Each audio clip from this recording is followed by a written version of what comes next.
Hello my dear friends, you're in the Military Summary channel, and today we will discuss the situation in Ukraine on the 6th of November of 2023. Today we have a lot of very interesting updates, so let's start. And before we go to the situation on the ground, few words about Russia and the common situation in Russia.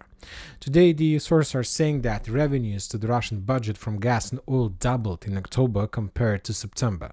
The price ceiling imposed by these G7 countries is not being respected, writes the Wall Street Journal. Russian oil has recently been selling at a price of about $74 per barrel, with the ceiling set by the West at $60.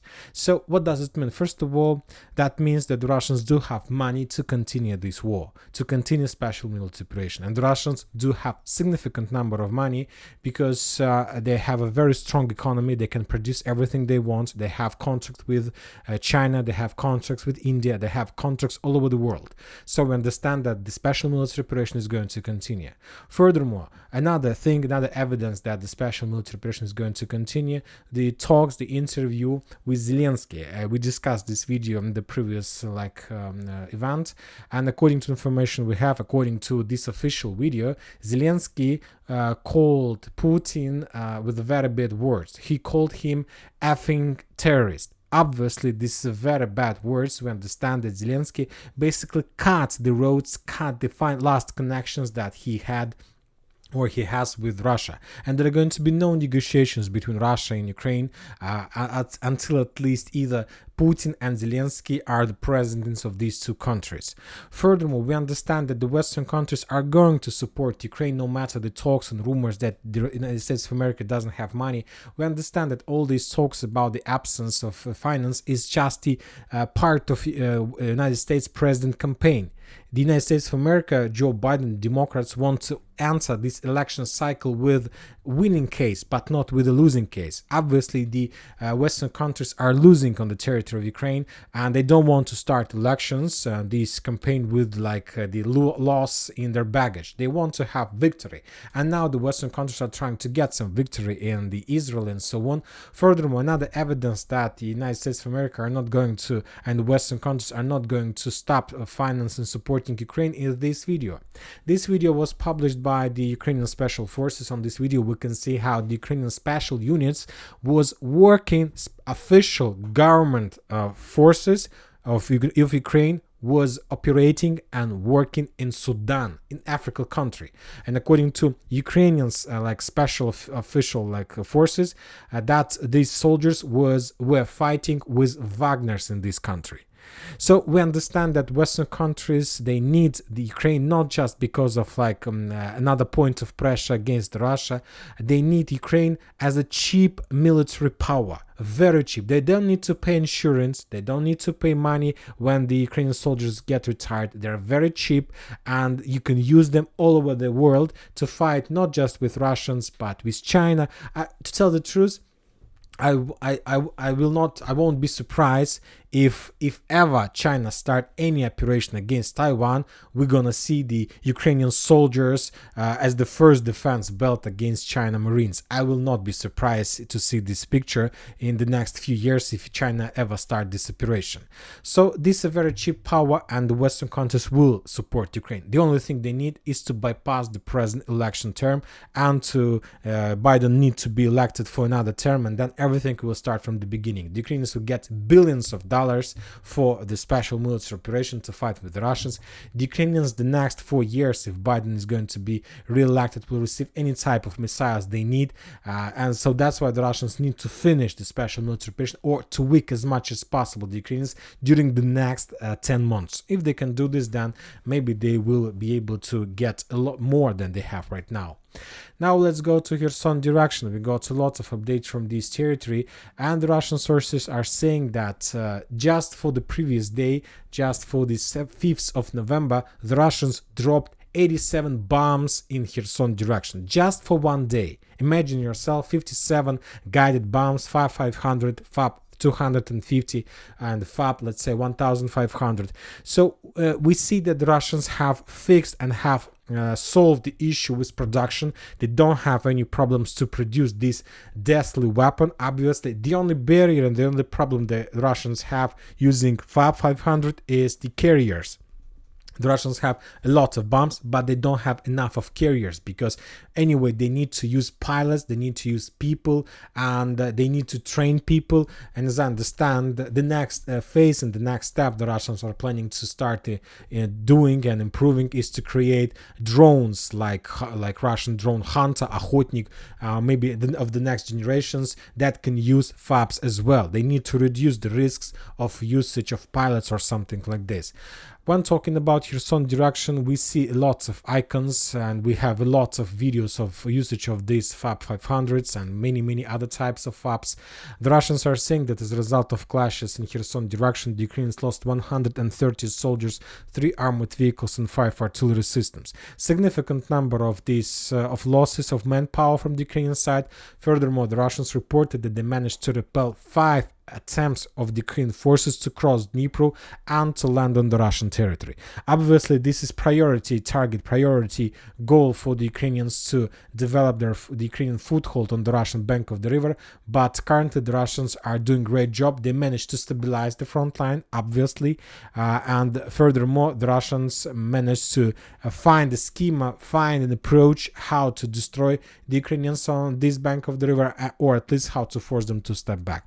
On this photo, we can see another fire area, fire anomaly. We see that the Russians continue bombardments of the islands between Tyaginka and Krynki, and the Russians continue bombardments of this area. I will add this on map of this area as the main road that Ukrainians use for fast boats. Very interesting updates are coming from Kherson, the capital from Kherson area, from Antonov Bridge and so on. On this, for example, video, we can see the usage of new type of missile. This is a very deadly, very dangerous type of weapon. This is new Russian missile. This range of this missile is around 40 kilometers. The Russians can attack using this missile from hidden positions, basically being like invisible for the Ukrainian air defense. On this video, we can see the Ukrainian troopers entered the building, trying to find some safe place, and then we got a strike, and the entire building was just fell down as it was made from paper, as if this building was made of paper. And the Russians, first I thought that was Iskander strike, but later we got more updates, and my assistant told me that was not Iskander strike, but that was Grom missile, the Russian version of this very deadly weapon, Grom missile. Very interesting updates. Currently the Russians are using aircrafts for this missile, not like helicopters, but as I understand, very soon the Russians will improve and will be able to use helicopters will be able to use these missiles also for helicopters. And as soon as the Russians can use helicopters with this type of weapon, of course this might be another game changer that will give the Russians significant superiority. Furthermore, we got some updates how the Russians continue bombardments, the entire process of bombardments of Dachi, trying not to allow the Ukrainians to concentrate forces for further offensive operation on the Russian bank of the river. So anyway, the next year is going to be the most difficult year for the Ukrainians, because they will not get support until Biden gets his president chair, and only after. And there are very high chances that Biden is not going to get the president chair. And if he's not going, nobody knows how the Republicans will act with Zelensky and so on. Furthermore, the elections of Ukrainian president is going to take place on the 31st of March. So we'll see what is going to be next. When talking about Zaporizhzhia direction, we got some updates from this territory as well. The Russians reported that as a result of clashes in this area, the Ukrainians lost 160 soldiers, 3 armored vehicles, and 1 artillery system, Howitzer M777. The most important part, the most important events that took place during the previous 24 hours were that the Russians launched a counter-offensive operation on the western part of Robotyne. The Russians understand the value of this foothold. The Russians understand the risks of losing this territory. The Ukrainians were trying to dig in deeper between 2 Russian fortifications in Kopany and Novoprokopovka, trying to split this territory, to cut this territory from each other. And at some point, the Ukrainians managed to achieve some results. We remember the videos of destroyed Ukrainian Leopards, destroyed armored vehicles, Bradleys, and so on, and they managed to capture this territory probably. But today the Russians launched counteroffensive, managed to make an expected very fast attack. They managed to reduce the Ukrainian infantry in this area and to return control over this line. So as I understand, before the next video we have the right to update this map and to show this territory as the territory under Russian control. When talking about the eastern flank in the vicinity of Verbova, the Russians also continue a counter-offensive operation. They continue artillery preparation. They're bombing the Ukrainian forces, and this is like the regular video from this area, but we need to note few things from these videos. First of all, and this is the most important, that the Russians moved the focus. So when talking about the previous weeks, the Russians since the beginning of the previous weeks, the Russians moved their focus further from Verbova, which also part of confirmation that there are no longer positions of Ukrainian forces among the trenches right in front of Verbova. This territory was lost by the Ukrainians due to heavy clashes that took place during the 2 weeks ago. Now the Ukrainians control just the area very far from Verbova, somewhere in the middle between fields between Robotina and this small village. Another update of Russian FPV drone strikes against the Ukrainian infantry. We will not watch this video because of significant losses and casualties among the Ukrainian army. Now we are moving to the South Donetsk direction, and we continue receiving lots of updates from Novomykhailivka. We got, as you can see, at least 3 geolocations, 3 things from this area. During the previous update, we discussed the Russian artillery preparation and the Russian bombardments of the tree lines of the road that goes from the small village that located in the south by the name of Solodki in direction of Novomykhailivka. We just one more time, the Russians were bombing this area heavily, and in the previous video I was talking just that was just a regular update about another military routine in this area. But later the same day, so on the 6th of November, we got another update somewhere at 5 p.m. of another bombardment of Ukrainian positions, but a little bit to the east from the original position that we just discussed. So another trenches, another fortifications that were under very heavy fire of Russian artillery, of Russian mortar systems. And one more time, just another bombardment, maybe another routine. But later, as I understand, those were something like artillery. That was something like artillery preparation, because at 8 p.m. of the local time, the Ukrainian sources published the video of Russian attempt to attack and to storm Novomykhailivka from the south. The Russians, as you can see, were using up to 4 armored vehicles, 2 tanks, and 2 personal carriers. The Russians managed to get some line to land the infantry. The Russians were under very heavy fire. Basically, the Russians got on the minefield, and a lot of armored vehicles destroyed on the minefields, but most of the infantry managed to leave the carriers and to capture the tree lines and the trenches in this area.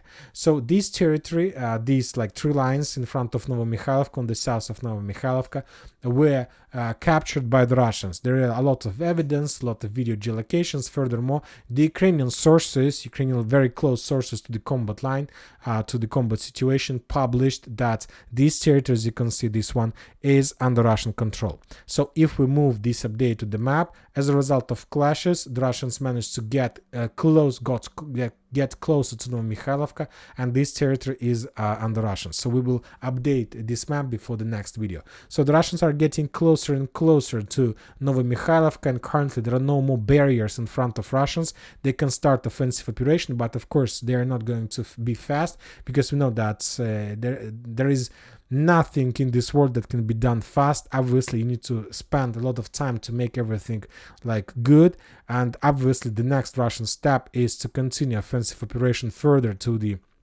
west and northwest, and the next step is to establish control over this sector. And then maybe after that the Russians will be able, and they will start offensive operation along this line. The Russians will attack along this line, of course, and the Russians will attack along these 2 eastern lines that goes on the southeast of Novomykhailivka. At least 4 or 5 directions the Russians are planning to use, and this is going to be very soon, maybe even this autumn. By the end of this autumn, there are very high chances that by the end of this autumn the Russians will enter the southern part of Novomykhailivka, and maybe even to take control over maybe 30 or 40% of this village. Now we are moving to Avdiivka, to Donetsk direction. According to the Ministry of Defense, as a result of clashes, bombardments, as a result of usage of FPV drones against Ukrainian positions, as a result of FAB-500 usage, the Ukrainians lost 220 soldiers on this direction and 5 armored vehicles. On this video we can see the bombardment of Ukrainian positions in Avdiivka on the southern part of this fortification, in the central part, and of course in the west central part of this area. And as you can see, there are very heavy clashes. This is not like a storming operation or assault operation. Currently, this is just FPV drone bombardments.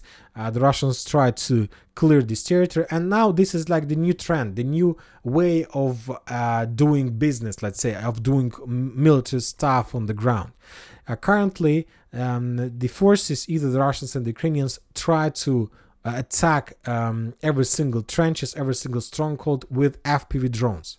Usually, if there are, let's say, 10, 15 soldiers in this or that stronghold, first the Russians try to send up to 7 FPV drones. That can like to make a lot of panic among the enemy forces. And then using 3-4 soldiers, you can capture the entire stronghold that was under control of 15-20 soldiers. So, and this is exactly what the Russians are trying to do right now in Avdiivka, and the Ukrainians also try to do this. So, new way, new line, new military science, new approach for both sides. When talking about northern direction, we haven't received new updates, just the old things.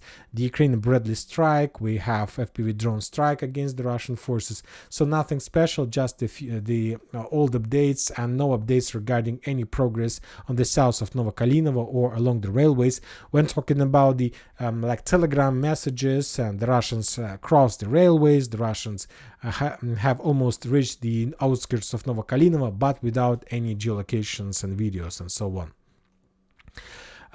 We have, when talking about Avdiivka, we have updated the map. Currently, as you can see, as I promised, now the territory in the south of Berkhovka Reserve is under Russian control, and nothing special, nothing more. So just like this is the only progress. There were a few geolocations, few videos how the Russians were trying to suppress communication and the Starlink equipment in Chasiv Yar, trying to make Ukrainians deaf and blind, at least for some period of time. Maybe they were successful in that. On this video, you can see the strike of Lancet or FPV drone against the another radar or communication equipment. On the southern area, the Russians continue bombardments and FPV drone attacks against the Ukrainian forces along the railways.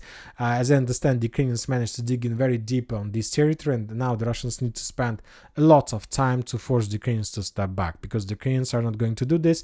They continue sending more and more forces in this direction for further offensive operation, for further development of the foothold on the Russian side of the railways. When talking about Kupiansk and Liman directions, we got some updates. According to the Ministry of Defense, on Liman direction, the Ukrainians lost 100 soldiers. As you can see, there are no icons in this area. The previous updates we got is that the Russians were attacking the Ukrainians on the line of Plashanka, Makeivka, and that the Russians established full aviation fire bombardment control over Zherebets River, trying to reduce the Ukrainian logistic and let's say military possibilities. When talking about Kupiansk area, according to the Russians, the Ukrainians lost 135 soldiers on this direction. The Ukrainians lost few armored vehicles, 5 armored vehicles. On this video, we can see how the Russians' reconnaissance drone was flying above the small village by the name of Pishana, managed to discover the Ukrainian artillery system, and as a result of probably Krasnopol hit, that artillery system was destroyed, and also there was like a secondary detonation. Also, the Russians attacked and continued their offensive operation from on the line Pershetravneva, the road between Petropavlovka and Orlyanka. That was not the first attempt. During the previous week, the Russians made at least 2 or 3 attempts to cut this road. All of them were repelled by the Ukrainians. How to say repelled? The Russians haven't managed to cut this line, but anyway, they managed to got closer from one attack to another, more and more closer and closer to this road. I don't think that the Russians managed to cut this road, but as we can see, according to geolocations, they managed to get very close, and at least they have possibilities to attack this road with tanks. And basically, there is already a fire control, and we'll see what is going to be next. But I also expect that the Russians very soon are are going to cut this road, and they will be able to start attacking the Ukrainian forces from the north in direction of Stepovo, Novoselka, Ivanovka. And this is going to be like a disaster for the Ukrainians, because this is going to be basically a collapse. Now the Ukrainians have problems. When talking about Petropavlovka, Sinkovka, Kupiansk area, they have possibilities to keep their tanks in hidden positions and to attack the Russians somewhere from the forest, somewhere from buildings, and to hide armored vehicles and to attack the Russians. But when talking about this road, the Ukrainians are located on the open air, and they're a very good target for the Russians. And either the Russians and the Ukrainians have lost among the armored vehicles, and I can't say that the Ukrainians are winning. They're losing this battle as well, but they have possibility to publish a lot of videos of a lot of destroyed Russian vehicles. But for the Russians, it's nothing. They can produce much even more, and this is not a big deal. But the Ukrainians don't have these possibilities to create more and more tanks. And that's it for today. Military Summary channel reminds to condemn any violence in the world. Thank you for watching. Subscribe to my channel, put your likes, join my Patreon, and have a good day. Bye bye.